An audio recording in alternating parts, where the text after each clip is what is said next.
Você vai trazer agora que o goleiro do Santos foi alvo de bandidos que invadiram um prédio de luxo em Santos, litoral de São Paulo, né? Pois é, na verdade essa informação sobre o goleiro, ele foi divulgada horas depois, Renato, do sequestro ter sido finalizado aqui em Santos. Isso porque pelo menos 6 bandidos invadiram então esse prédio de luxo que fica ali em Santos, na Baixada Santista. Eles invadiram então esse condomínio, subiram até o que seria ali o último andar desse apartamento para cometer assaltos no que seria um duplex, segundo as primeiras informações. Esses bandidos então foram até o apartamento, mas não localizaram o alvo principal. Eles então decidiram manter as pessoas que estavam dentro desse apartamento reféns. Só que aí, Renato, houve então o chamado da Polícia Militar e pelo menos as informações iniciais dão conta de que houve inclusive trocas de tiro. Os criminosos entraram pelo subsolo do prédio com um controle clonado, segundo as primeiras informações. Fizeram ali 6 reféns e se entregaram, pelo menos 3 se entregaram depois da negociação do GAT. Os criminosos entraram no condomínio que fica em Baré e, segundo informações, o porteiro desse condomínio teria facilitado o acesso desses bandidos. Ele seria o responsável por dar uma cópia, ou pelo menos o clone do controle para que eles tivessem acesso, pelo menos é o que aponta as investigações até o presente momento. Depois então que eles entraram, eles tentaram subir ali para esse condomínio. Ao chegar lá, não encontraram quem ele queria e fizeram então essas pessoas reféns. Bom, essas imagens que a gente está vendo aí, do momento que eles tentam fugir, Renato, que é quando a polícia decide atirar contra esses bandidos e um deles, inclusive, acaba sendo baleado, segundo essas primeiras informações. Pelo menos 2 teria sido baleado nesta ação e outros 3 fugiram. Na verdade, foram liberados ali com a ajuda do GAT, houve uma negociação e acabaram sendo, então, de uma certa forma, negociando com a polícia e saído de forma intacta de dentro desse apartamento.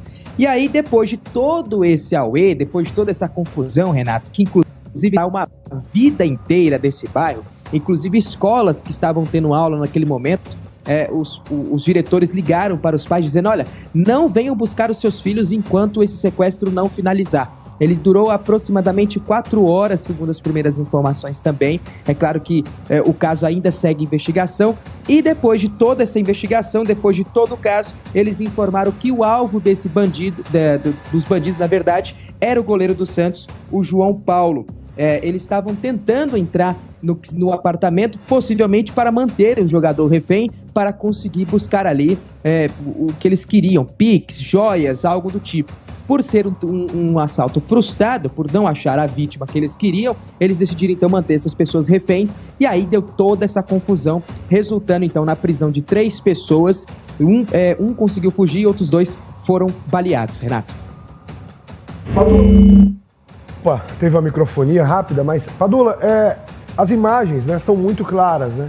Você percebe essa fuga e, obviamente, é muito fácil para a gente analisar a situação no após. Mas eu acho que a gente sempre tem que aprender com as situações, né? Quando você fala que o porteiro do prédio facilitou o ingresso dos bandidos, para mim, ele tem uma participação nesse crime, Padula, muito maior do que a dos criminosos. Porque esse tipo de gente está infiltrado em meio à sociedade com a razão e a sensação da impunidade.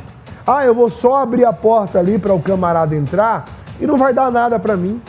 No máximo, se eu responder por alguma coisa, vai ser ali por alguma coisa que eu consiga me safar, porque meu advogado vai dizer que eu não tinha nada a ver, e fica tudo bem. Essa é a realidade da mentalidade do brasileiro, Padula. Em qualquer país sério do mundo, esse porteiro ia pegar 30 anos de cadeia. Rapaz, tá demais. Olha, se você tem uma situação como essa num condomínio de luxo, Padula, você imagina lá no bairro do Seu Zé, rapaz. É difícil, viu, Padula?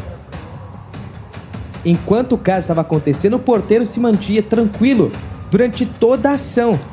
De uma certa forma, também houve uma desconfiança dos policiais até entender que possivelmente ele estaria participando de toda essa ação.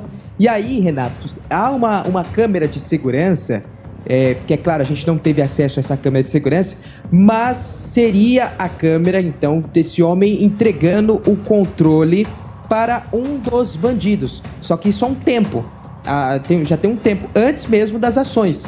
Então, por isso, por conta dessas imagens, por conta dessa informação, que esse porteiro está preso nesse momento, justamente que a polícia tentando entender qual foi, além dessa questão de entregar o controle, se ele passou, por exemplo, os detalhes de como seria o apartamento desse jogador e que horas, por exemplo, ele poderia estar lá para poder cometer esse assalto. Então a polícia de fato quer saber qual a participação, se foi total nesse assalto ou se foi apenas, vou dizer assim no português, apenas no momento que ele entrega o controle para os bandidos, Renato. Olha, Padula, é óbvio que a gente não pode induzir a população, aos nossos telespectadores como um todo, a realizar violência ou vingança com as próprias mãos. Mas eu vou falar uma coisa para você, viu, Padula? O que está se passando na cabeça de 200, 300, 400 pessoas que devam morar nesse condomínio em relação a esse porteiro, olha, não é pensamento bom não, viu, Padula? Pois é, e a sensação de insegurança, né? Por se tratar de um condomínio de luxo, né? Muitas vezes ali que deveria, de uma certa forma, ter uma segurança maior. Quem que eles vão confiar, sendo que se for confirmada a participação desse porteiro, quem que eles vão poder confiar nesse momento, né, Renato?